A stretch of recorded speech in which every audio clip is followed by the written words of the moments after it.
Hello everyone, welcome to lecture 38 of the course Diffusion in Solids. So, last couple of lectures we talked about the diffusion measurement techniques which allows the direct diffusion measurements. Today we will start with the techniques which are indirect methods to measure the diffusivities in solids. So, the first such technique is the mechanical spectroscopy, and we will also look at some of the electrical methods later in the lecture. So, now let us start. See, before we start with this, one thing is that any mechanical spectroscopic techniques, they make use of the fact that atomic motion in solids can be induced by constant or oscillating mechanical stresses. So, the stress induced diffusion is possible in solids. So, usually under the influence of applied stress, you have an instantaneous elastic effect followed by strain or stress which varies with time, and this later effect is what is known as the anelasticity. So, that means after you apply the stress, then the instantaneous elastic effect is there, after which there is a variation with time, and that is known as anelastic behavior, which is reversible. That means it is removed once the stress is removed. After some time, the sample will retain to its initial shape. Then the light interstitials such as hydrogen, carbon, nitrogen, oxygen, as well as some of the substitutional solutes and solute defect complexes, whenever they are present in any crystalline solid, they have a certain strain around them. They interact with the strain field, and this presence of micro strains surrounding a diffusing atom, this allows interaction between the macroscopic stress field to the from the external forces applied to the material.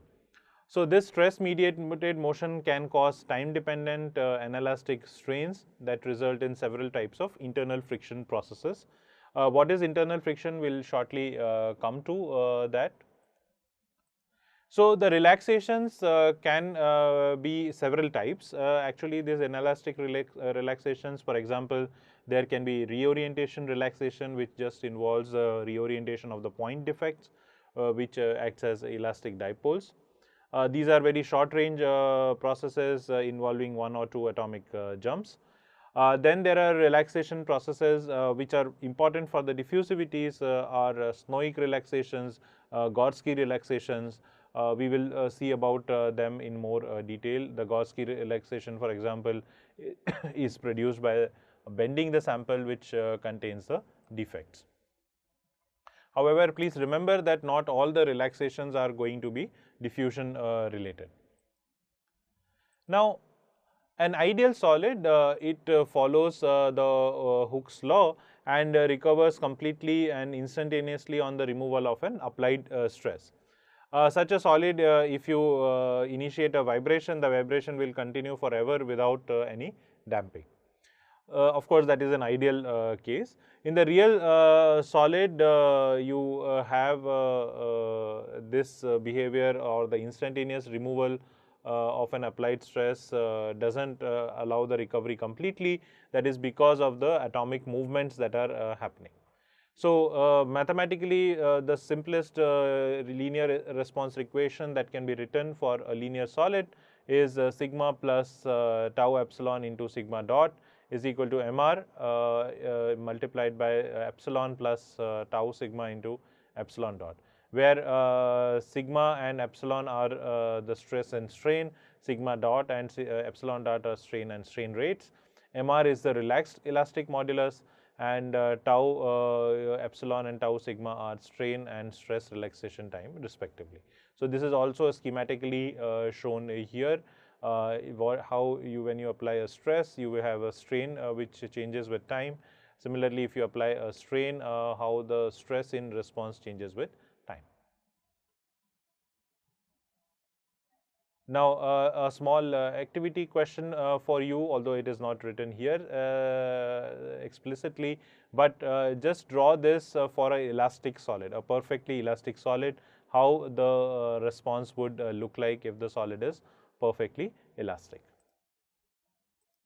You can also have the case where a periodic stress and strain is applied, then the anelastic relaxations can lead to a hysteresis loop depending on the frequency of the periodic stress and stress that is applied. Here omega is frequency, sigma naught is the amplitude. And the epsilon, which is the strain, is given as epsilon naught exponential I omega t minus delta, where delta is the phase shift between the strain and the stress. Of course, for the perfectly elastic solid, this delta is equal to 0. So, the area inside the hysteresis loop, it represents the dissipated energy per unit volume and per unit cycle. So, you can write the sigma as m cap into epsilon, where m cap represents a complex elastic modulus, which has a real part and imaginary part, and the complex elastic modulus can be written as mr, which is the modulus that we saw, that is the relaxed modulus, multiplied by 1 plus tau sigma into I omega divided by 1 plus tau epsilon I omega. And these are the expressions for the real and the imaginary part of m, which you can see that they are dependent on the tau epsilon. And you can sometimes define what is known as delta m, which is the difference between an unrelaxed elastic modulus and the relaxed elastic modulus. At very high frequency, the relation can be simplified to mu is equal to mr into tau sigma by tau epsilon. And the loss angle, the tan delta is equal to m double prime by m prime, which is delta m into omega tau epsilon by mr plus mu omega square tau epsilon square. Now, the internal friction, the word that we used a couple of slides back. So, the internal friction is basically the dissipation of mechanical energy which is caused by inelastic processes occurring in a strained solid. So, once you strain a solid, there are certain inelastic processes that go on. The dissipated energy divided by the stored energy, which is the peak elastic energy stored per unit volume, this is referred to as coefficient of internal friction, which is written as Q inverse. And this Q inverse will vary with the omega, which is the, let's say, if the periodic stress is applied, then it is a function of omega into tau, and this varies like this. So, you will have at certain frequency, or rather certain value of omega tau, there will be a peak that will come. And the Q inverse is also written as pi tan delta. Delta is the loss angle. And here what you often define in the when you are studying the internal friction processes or internal friction, you define what is known as mean relaxation time, which is tau is equal to root tau sigma into tau epsilon. So, this is a geometric mean of stress and stress strain relaxation time. Similarly, you have mean modulus m is equal to mr into mu, the unrelaxed and the relaxed modulus. So, the Q inverse can also be written as pi into delta m by m, omega tau divided by 1 plus omega square tau square. So, the Q is related to m as well as omega and tau.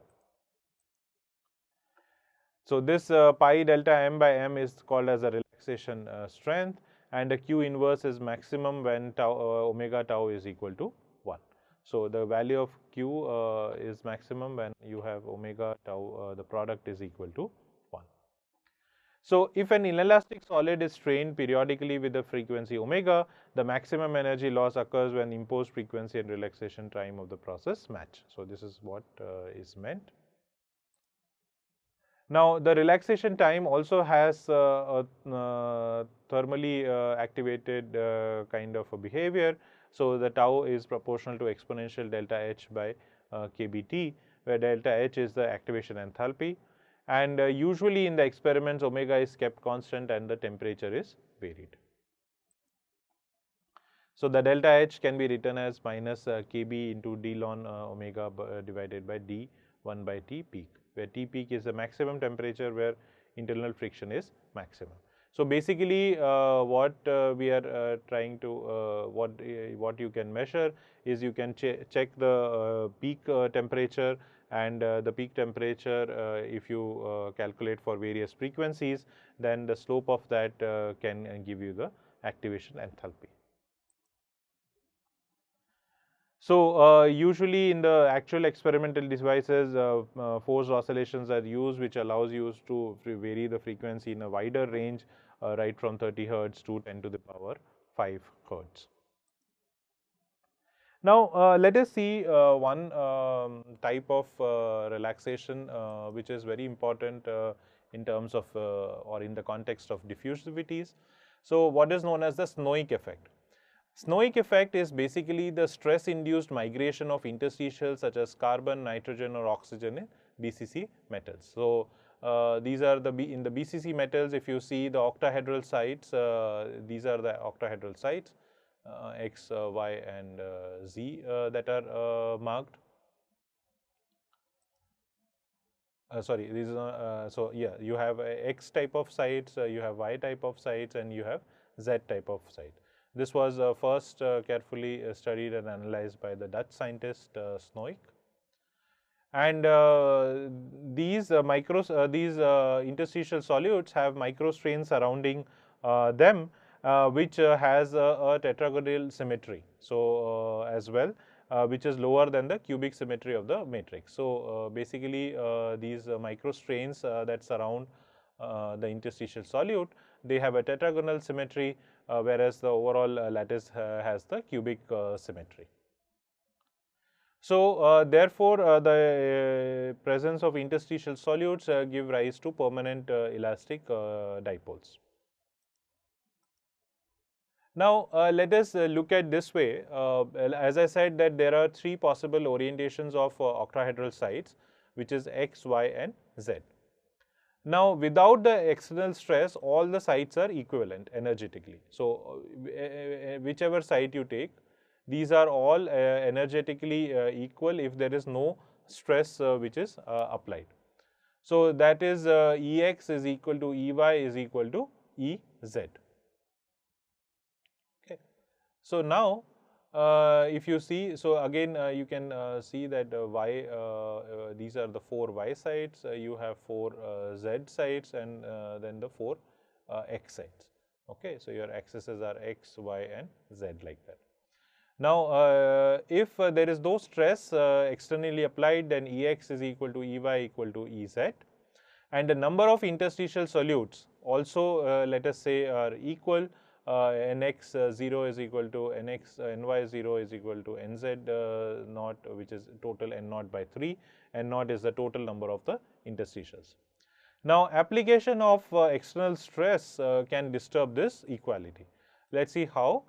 For example, if the uniaxial stress is applied in the Z direction, so if say the stress is applied in this direction, now the environment or the strains around this Z axis, or not the Z axis, around the Z interstitial sites will change, because now you are applying a strain which is in the Z direction. So therefore these sites are now no longer energetically equivalent to Ex and Ey. So therefore you have Ez not equal to Ex but equal to Ey. However, for example, if you applied a stress in 111 direction, 111 direction is along the body diagonal, so all the sites are equally affected by that. Hence, you still will maintain the Ex, Ey and Ez equality. Now, at the thermodynamic equilibrium, the distribution of interstitial solutes is given as Ni equilibrium is equal to N naught exponential minus Ei by kBt divided by the summation xyz exponential minus Ej by kBt. That means what is the number of interstitial solutes on X, Y and Z sites. So if the interstitial atoms have enough mobility, the solute dipoles reorient when a suitable external stress is applied, and this redistribution gives rise to a strain relaxation or to an internal friction peak. and the relaxation time of this internal friction peak can give information about the mean residence time of a solute on a certain site. So, let us say if you apply a uniaxial stress in the z direction. So, you applied a uniaxial stress in the z direction, then the dnx by dt is written as minus 2 gamma interstitial into nx plus gamma interstitial into ny plus nz. Let us see what is these terms are. So, when you apply stress in the z direction, and remember there is a diffusion that is happening. So, there is an interstitial jumps that are happening. So, this term represents the loss of interstitials at x sides due to its hop to either y or the z side. Interstitial from x can go to y or to z side. Similarly, interstitial from y or z side can come to x. That is what is added here, that is the gamma interstitial ny plus nz. So, this is the interstitial jump rate. Similarly, we can write ny and nz, and then we can write n naught, which is the initial interstitial concentration that has to be conserved, which is equal to nx plus ny plus nz. And if you do a simple algebra, you can get dnx by dt is equal to minus 3 by 2 tau int into nx minus n naught by 3. So, this further can be written as, so you see here, if you try to integrate that equation, so you have dnx by dt is equal to minus 3 by 2 gamma int into nx minus n naught by 3, and because this is dnx by nx type, so you will have a log which gets converted to exponential, and therefore, you can write nx of t is equal to nx equilibrium plus nx naught minus nx equilibrium exponential minus t by tau r. This tau r is what is known as the relaxation time, and this tau r is equal to 2 by 3 gamma interstitial. So, that is what we call as tau r. As an interstitial solute can leave its site in 4 different directions, the jump rate gamma is related to the mean residence time by this relation. So, here the tau bar is the mean residence time of an atom on a particular interstitial site. So, this is equal to 1 by 4 gamma int. Therefore, whereas the gamma int itself has a temperature dependence which depends on the migration enthalpy of the interstitial atom divided by kBt. Now, from this equation 1 and this relation, you can write tau r is equal to 4 by 3 tau bar, which is equal to 1 by 6 nu naught into exponential h m by kBt.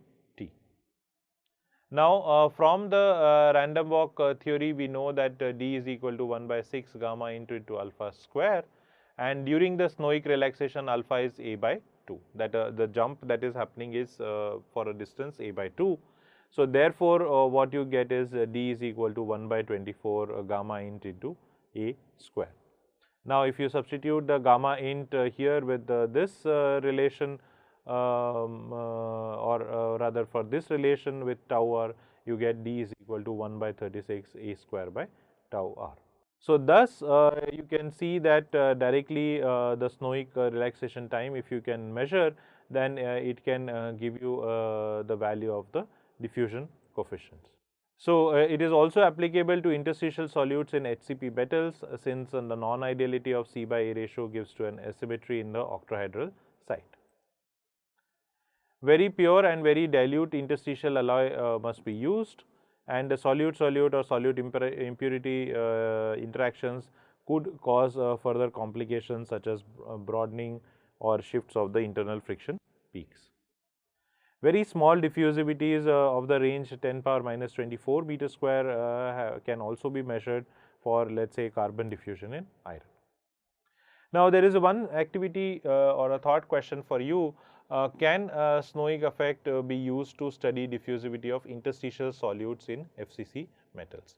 So, think about it and try to see if you can get the explanation. So, the next effect that we come to is what is known as the Gauss-Key effect, which is due to the long range diffusion. So, in the case of the Snowick effect, the atomic jumps are relatively small distance, you have A by 2 kind. Here these are the long range diffusion of solutes B, which produce a lattice dilation in the solvent A. This is named after the Russian scientist Gauss-Key. So, this is how it is represented schematically. So, to initiate this relaxation, usually bending of the sample is required, which produces a microscopic strain gradient. This gradient also induces a chemical potential of the solute gradient. So, sorry, this gradient induces a gradient in the chemical potential of the solute, which involves basically the size factor and the stress gradient, the directional component of the stress, how it varies.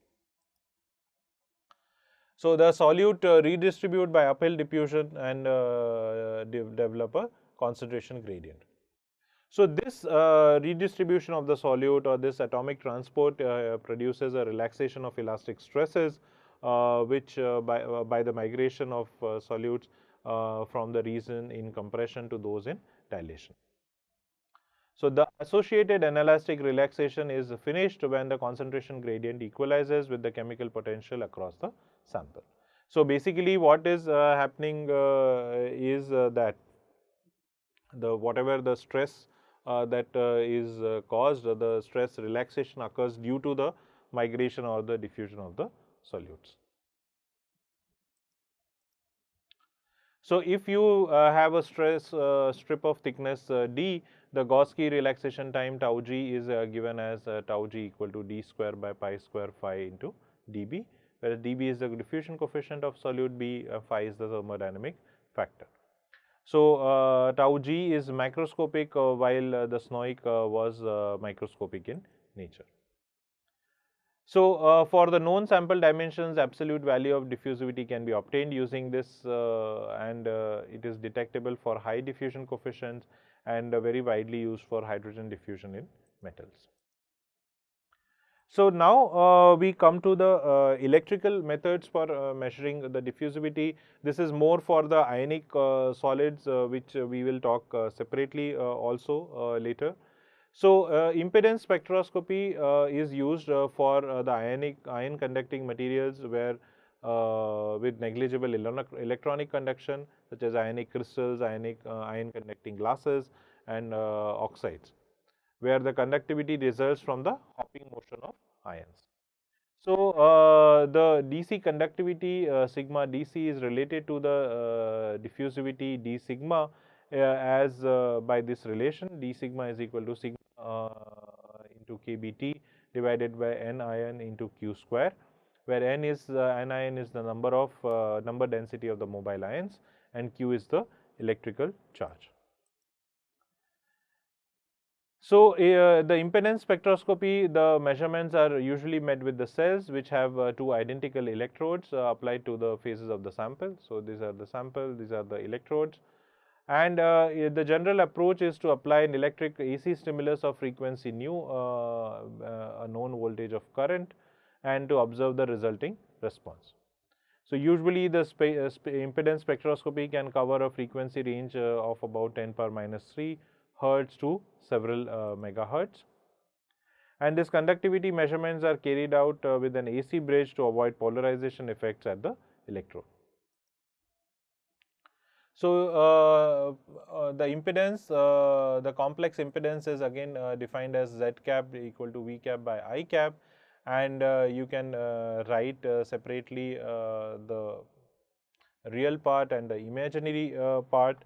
The sigma also, the conductivity also can be written as a complex function where it is sigma plus I sigma, so sigma prime plus I sigma double prime, where the sigma cap can be written as 1 by z into d naught by a, where d naught and a are the thickness and the area of the electrode. Then we further have Z cap is also related to the resistance and the capacitance by the relation R by 1 plus I omega CR, which finally gives us the real part of Z. So real part of Z, that is Z prime and Z double prime in terms of R and C. So it depends on omega, C and R. So this is the typical plot you will get if you plot Z double prime. So there is a small, this prime has come here, but this is Z double prime versus Z prime. And if you plot, you will see the semicircles like this, and this represents, these semicircles basically represents the volume conduction process at various temperatures, and this is the DC resistance of the sample is given by intercept of the axis with the Z prime axis. So wherever this is there with the which decreases with increasing temperature. Sometimes people define what is known as Haven ratio, which is the D star by D sigma. So the ratio of the tracer diffusivity to the ionic diffusivity. Now, this can provide information about the diffusion mechanism and correlation effects. For example, that the conductivity dispersion means the increase of the conductivity at higher frequency, that is called dispersion. So, the conductivity dispersion suggests that the ionic jumps are correlated. Then another method which is used for the semiconductors. So semiconductors, we will talk about semiconductor diffusion separately, but the technique which can be utilized to measure to get the idea about the diffusion behavior in semiconductors is known as spreading resistance profiling.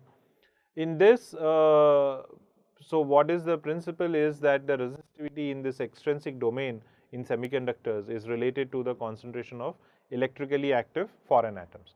So, semiconductors usually have either impurity or deliberately dopants are added.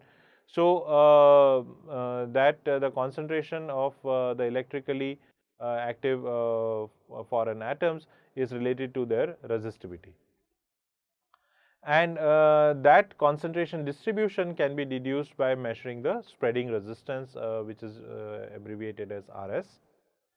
This is SRP is widely used in silicon technology to monitor depth of dopants, depth profiles of dopants after processing steps, and to check the lateral uniformity in the resistivity of the silicon wafers.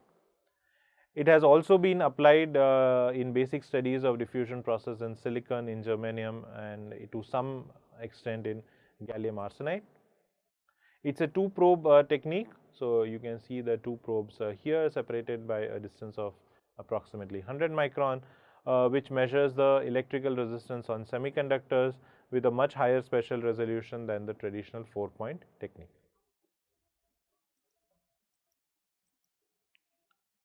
So, the concentration depth profile can be established by measuring the resistance of the samples between 2 points as indicated in the figure. So, you can measure the resistance between these 2 points. The probe tips, they are usually made of a tungsten osmium alloy and are separated by a distance of 100 microns or less.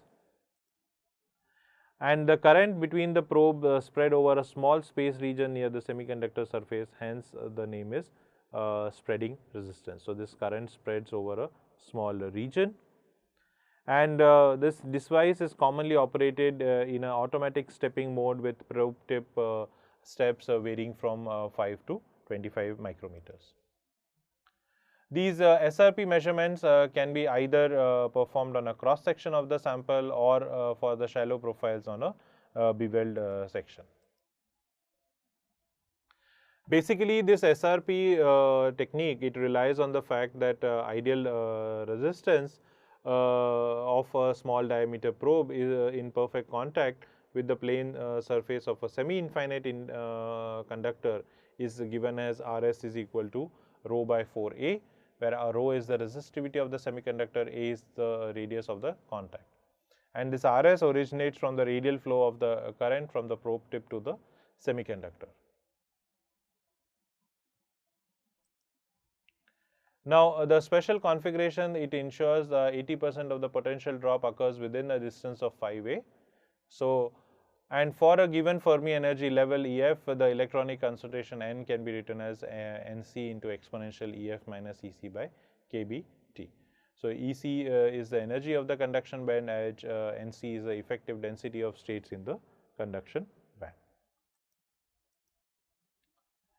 And further utilizing the fact that N into P is equal to Ni whole square, which is further written as Nc into Nv exponential minus Eg by kBt, where Eg is the band gap and Nv is the effective density of states in the valence band, Nc is the effective density of states in the conduction band.